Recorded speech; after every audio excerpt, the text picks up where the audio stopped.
آداب۔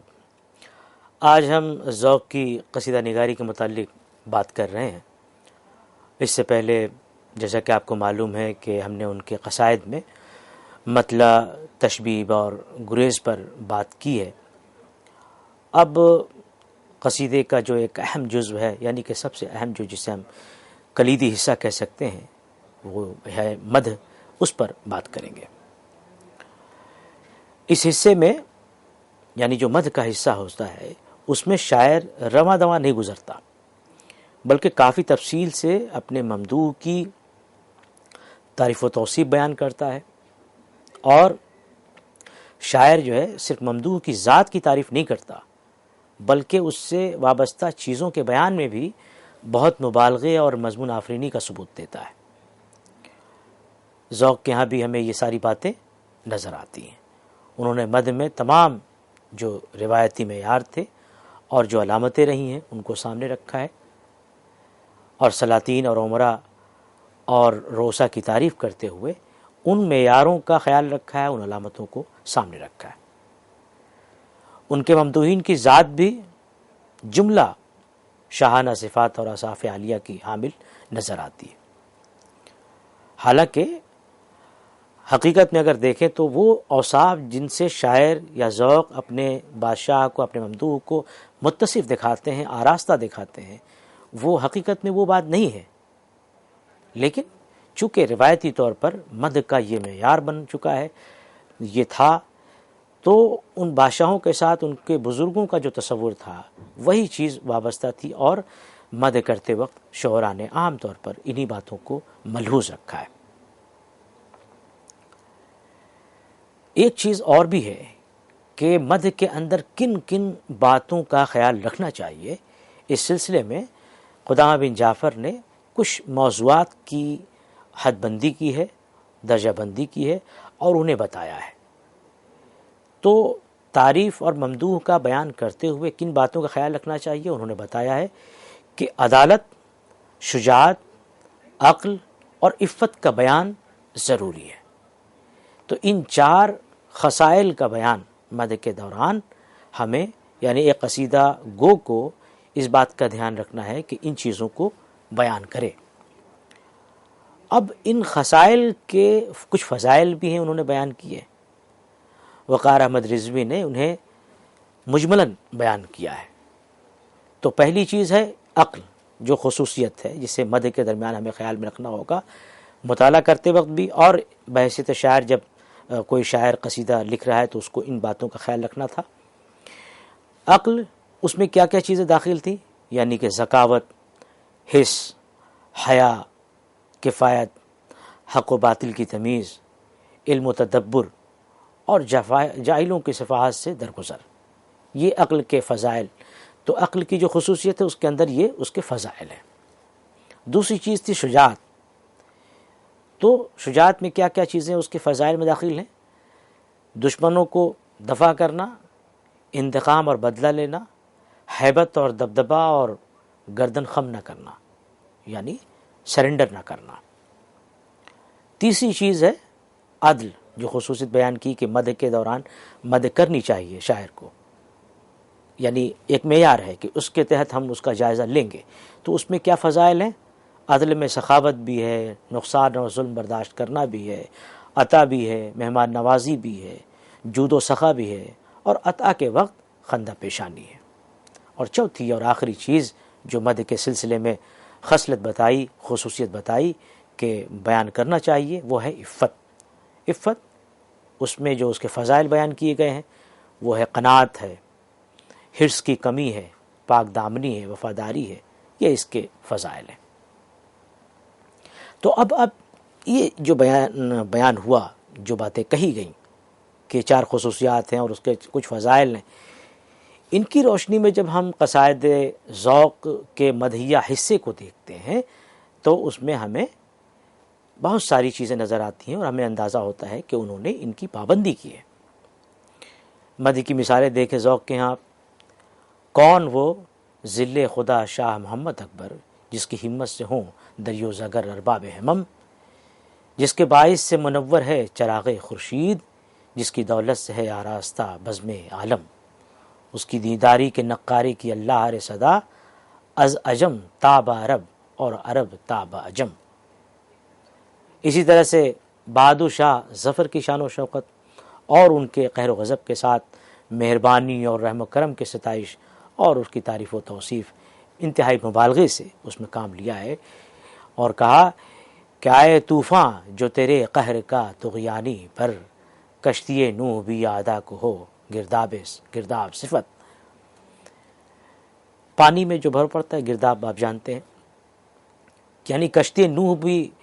آدھا کو اس میں جو ہے گرداب کی صفت پیدا ہو جائے، ایسا لگے کہ وہ ڈوب جائے گی۔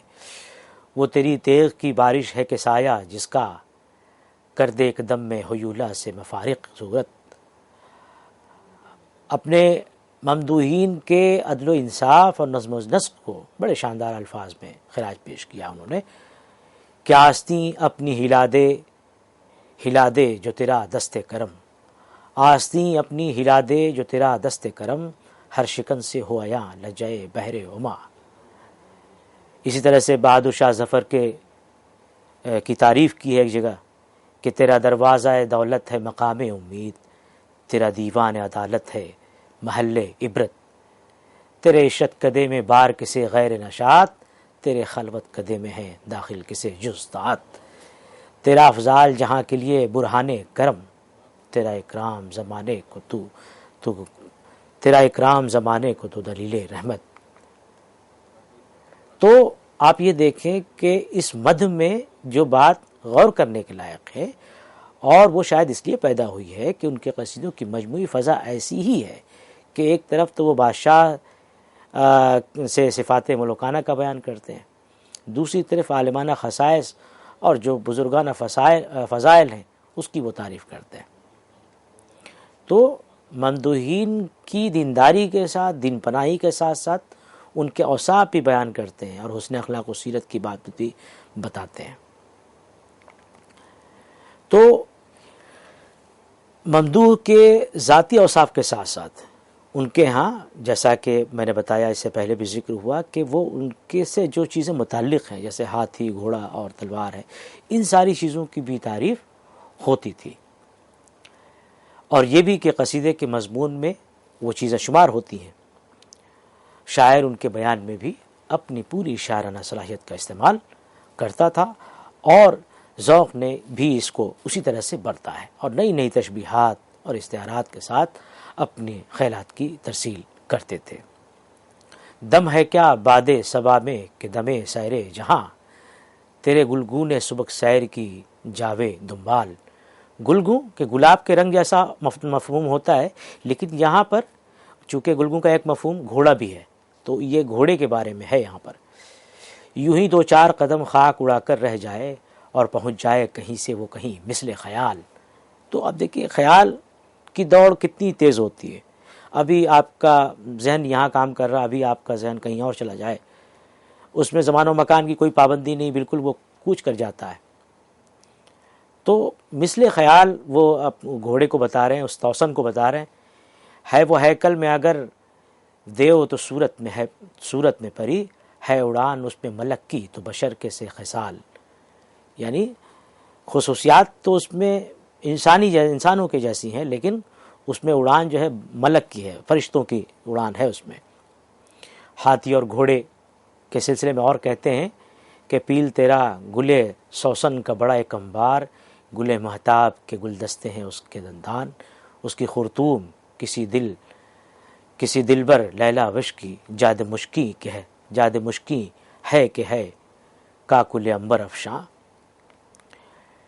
تو مد کا یہ جو بیان تھا، جس میں آپ نے دیکھا کہ مد کے یعنی کہ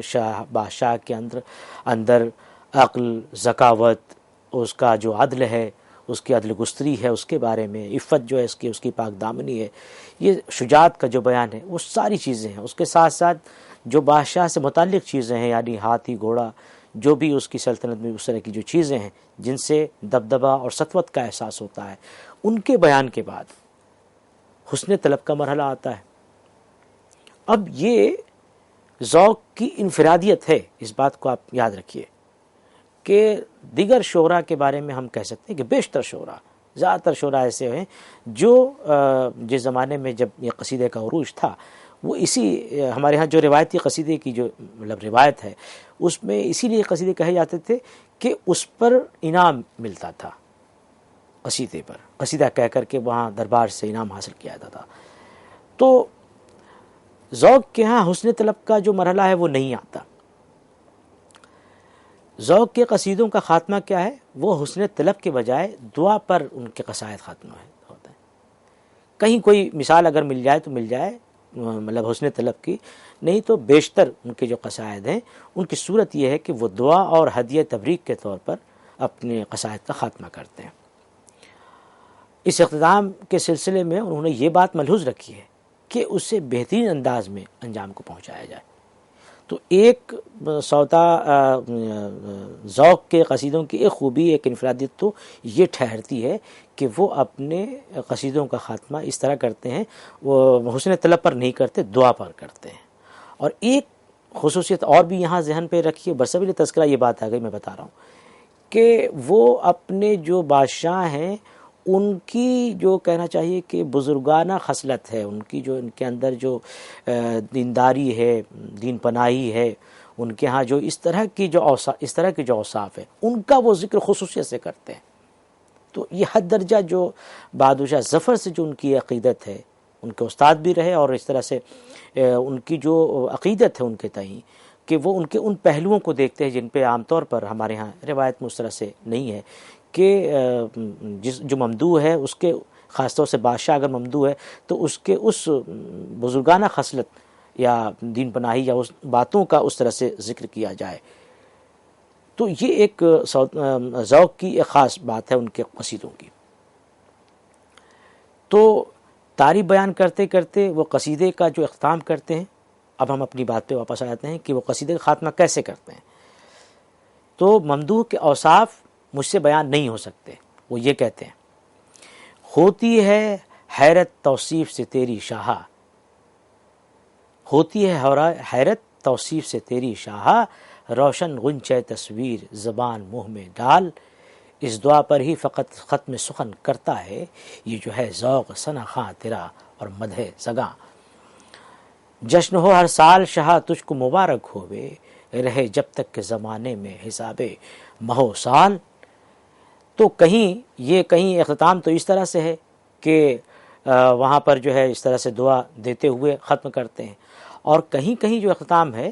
وہ اس طرح ہے کہ طوالت جو ہے وہ کہیں طب نازک پر ممدوح کے گراں نہ گزرے، اس لیے بیان کو روکتے ہیں۔ کیا کہتے ہیں کہ ذوق کرتا ہے سخن تیری دعا پر کوتاہ،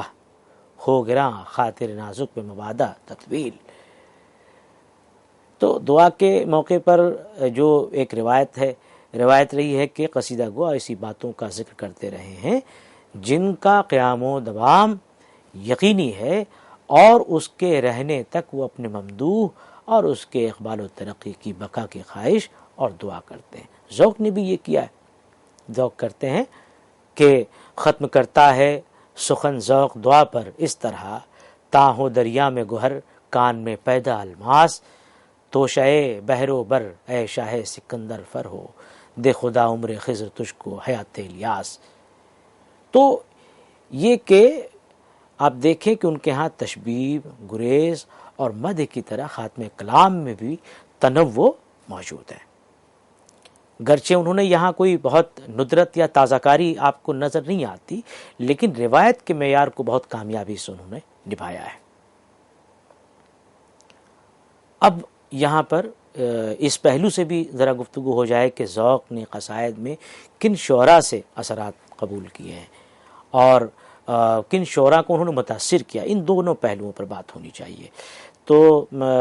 اردو میں پہلی مرتبہ کسی شاعر نے فارسی قصائد کے ہم پلہ قصیدے لکھے تو وہ کون تھے؟ وہ سودا تھے، وہ نقاش اول ہیں بقول مصحفی۔ ان کے بعد اگر کسی شاعر کا ذکر آتا ہے تو وہ ذوق کا ذکر آتا ہے کہ انہوں نے فارسی قصائد کی پیروی، سودا نے فارسی قصائد کی پیروی خلاقانہ صورت سے کی تھی، اور ایسے قصیدے لکھے تھے کہ ان کے بعد جو ان کے قصیدے بعد میں آنے والے شعراء کے لیے ایک معیار بن گئے تھے۔ تو ان کی پیروی میں ذوق نے ان کی پیروی بھی کی، سودا کی، کہ قصائد اپنی جو ان کی جو سوری اور معنوی کیفیت ہے، جو اس کا کہنا چاہیے کہ اس لحاظ سے فارسی قصائد سے متاثر نظر آتے ہیں۔ انہوں نے بہت سی زمینیں تو وہی اختیار کی ہیں جن میں فارسی کے بڑے بڑے شعراء نے قصیدے لکھے ہیں، کہ انوری کا بھی ان کے ہاں اثر ہے، اسی طرح سے ان کے ہاں خاقانی کا بہت گہرا اثر ہے، کہ انوری کا جو اثر ہے اس میں انہوں نے وہ جو ان کا مشہور قصیدہ ہے، ابھی میں نے جس کو شروع میں پڑھا تھا، ذہن نشاط اگر کیجیے اسے تحریر، یہ قصیدہ انوری کے قصیدے پر لکھا گیا ہے۔ قلم جو صفحے کاغذ پر ہووے نقطہ نگار، اسی طرح سے خاقانی کے قصیدوں کی زمین میں بھی ذوق نے قصیدے کہے۔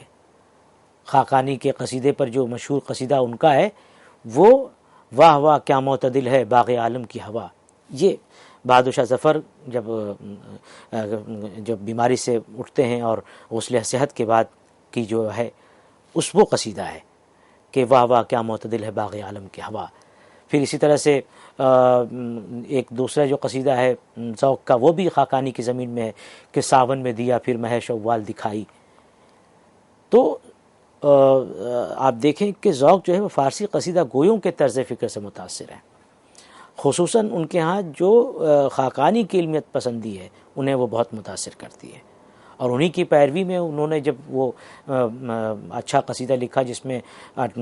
مختلف زبانوں کے اشعار شامل تھے تو انہیں خاقانی ہند کا خطاب ملا تھا۔ فارسی سے قطع نظر ان کے ہاں اردو شعراء میں سودا اور انشاء کا بھی صاف اثر نظر آتا ہے، کہ سودا کے ہاں جو آپ دیکھتے ہیں جولانی فکر ہے اور جو ان کا جو طباعی ذہن ہے وہ اس سے بہت متاثر ہے۔ اور صرف وہ کیا بلکہ اس عہد کے جتنے شعراء ہیں آپ دیکھیں وہ سودا کا جو یہ یعنی کہ فکر کی جولانی ہے اور طباعی ذہن ہے، یہ جو خصوصیت ہے سودا کی، اس میں سودا سے متاثر نظر آتے ہیں۔ تو بہت سارے قصیدے دونوں کے ہم رنگ اشعار بھی ہیں، زمینیں تو مشترک ہیں ہی، اس کے ساتھ ہم رنگ اشعار بھی دونوں کے ملتے ہیں سودا اور ذوق کے۔ سودا نے کہا کہ جوش رویدگی سبزہ سے کچھ دور نہیں، شاخ میں گاوے زمیں کی بھی جو پھوٹے کو پر۔ اس مضمون کا جو ہم رنگ شعر ذوق کے ہاں ہے وہ کیا ہے؟ بلکہ ہو جوش بہارانے کرم سے تیرے، کیا عجب شاخ میں آہو کی گلے رنگا رنگ۔ اسی طرح سے سودا نے جب یہ شعر کہا کہ چاہیے ابر گوہر بار پسارے دامن، پونچھ چہرے سے عرق جھٹکے جو تو اپنا رومال،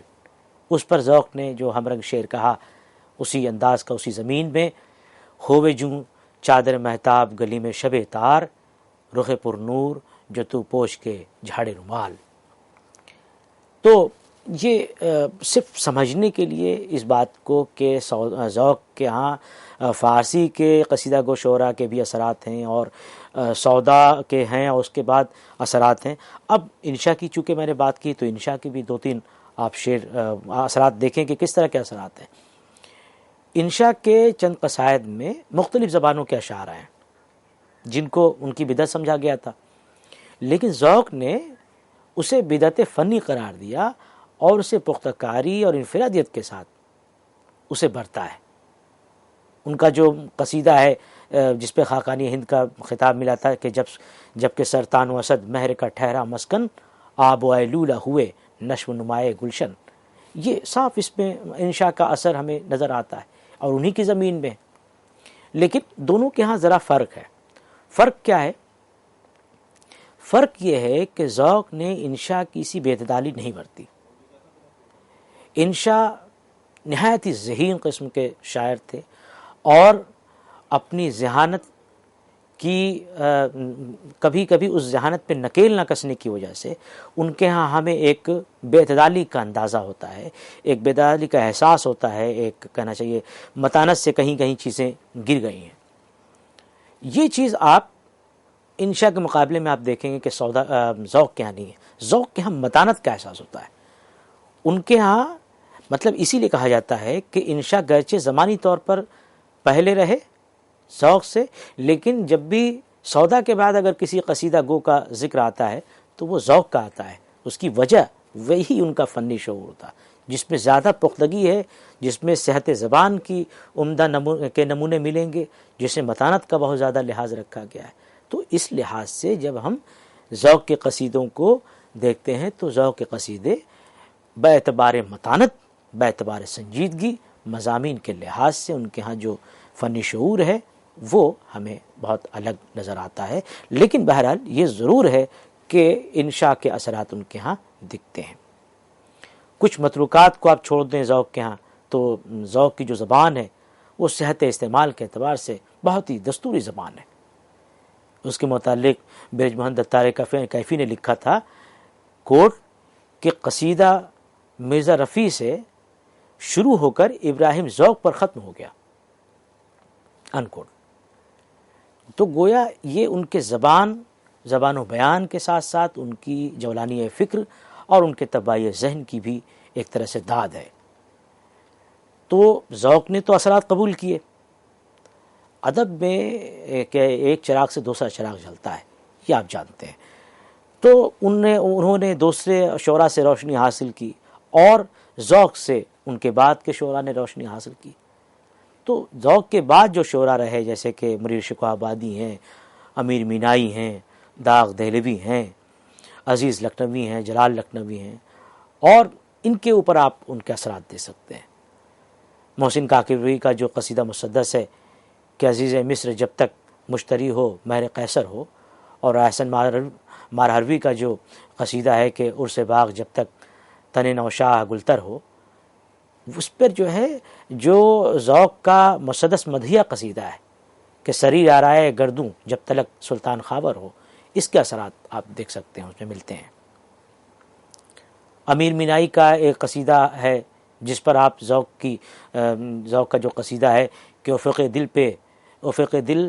پہ میرے عیش و طرب دونوں، اس زمین میں وہ ہے اور اس پہ اس کے اثرات ہمیں نظر آتے ہیں۔ منیر شکوہ آبادی کا قصیدہ ہے قلزم فیض سے کس کے لیے ہوئے پیدا گوہر، اپنے کوزے میں لیے پھرتے ہیں دریا گوہر۔ تو ذوق کا بڑا مشہور وہ قصیدہ ہے، تو اسی زمین میں اسی رنگ کے اشعار اس میں مل جائیں گے آپ کو، اور اسی زمین میں ہے وہ۔ تو یہ تو میں نے آپ کو یہاں پر کچھ باتیں اس طرح بتائی ہیں کہ آپ ان کو اس طرح بھی ذوق کا مطالعہ کر سکتے ہیں۔ یعنی ذوق کو صرف اس طرح کہ ان کے صرف قصائد کی روشنی میں دیکھنے کی تو ضرورت خیر ہے ہی، لیکن ذوق نے کہاں سے کیا اثرات قبول کیے ہیں، اور پھر دوسری بات یہ کہ ذوق سے دوسروں نے کیا اثرات قبول کیے ہیں، یہ بھی مطالعے کا ایک بہت اہم پہلو ثابت ہو سکتا ہے۔ تو یہاں بہرحال ایک کچھ قصائد کے ذکر سے یہ بتانے کی کوشش کی گئی کہ جس طرح سے ذوق نے اپنے ماقبل کے شعراء سے، اپنے اسلاف سے ایک طرح سے قصیدوں کی روشنی حاصل کی ہے، اسی طرح ذوق کے بعد جو شعراء آئے ہیں ان سے انہوں نے روشنی حاصل کی ہے کہ ذوق کے قصائد پر اس باہمی اثر کو سمجھنے کے لیے میں سمجھتا ہوں کہ پروفیسر تنویر احمد علوی کا ایک بہت ہی تحقیقی اور عالمانہ مضمون اس کو ضرور پڑھنا چاہیے۔ اخیر میں سمجھتا ہوں کہ اس شعر پر ہی آج کی یہ گفتگو ختم ہو کہ رہتا سخن سے نام قیامت تلک ہے ذوق، اولاد سے رہے یہی دو پشت چار پشت، کیونکہ اس شعر نے بالکل ان کو صحیح معنوں میں یہ ٹھہرایا ہے، مصداق ٹھہرایا ہے کہ ذوق کے زمانے میں تھے، اور آج ہم ان کی قصیدہ گوئی اور ان کے قصائد پر بات کر رہے ہیں، گفتگو کر رہے ہیں۔ یہ اس سے بڑا کہنا چاہیے کہ خراج، اور یہ اس سے زیادہ اس شعر کا جو اطلاق ہو رہا ہے یہاں پر کہ اولاد سے تو یہی دو پشت چار پشت نام چلتا ہے، لیکن اگر کلام کہہ گئے آپ تو ظاہر ہے کہ اس کا بہت دنوں تک نام رہتا ہے۔ تو جب اردو قصیدے کی بات ہوگی تاریخ میں تو ذوق یوں ہی سودا کے بعد ان کا نام لیا جاتا رہے گا، اور چونکہ سودا کی انہوں نے بہت کامیاب پیروی کی ہے اور خود اپنی انفرادیت بھی قائم کی ہے بہت سارے نقطوں پہ، بہت سارے پہلوؤں پر جن کا میں نے ابھی کچھ ذکر کیا تھا۔ تو اس طرح سے جب ہم ذوق کا مطالعہ کریں گے تو ہمیں اندازہ ہے، مجھے اس کا احساس ہے کہ یہ ایک اچھا ذوق کا مطالعہ ہو سکتا ہے۔ بہت بہت شکریہ۔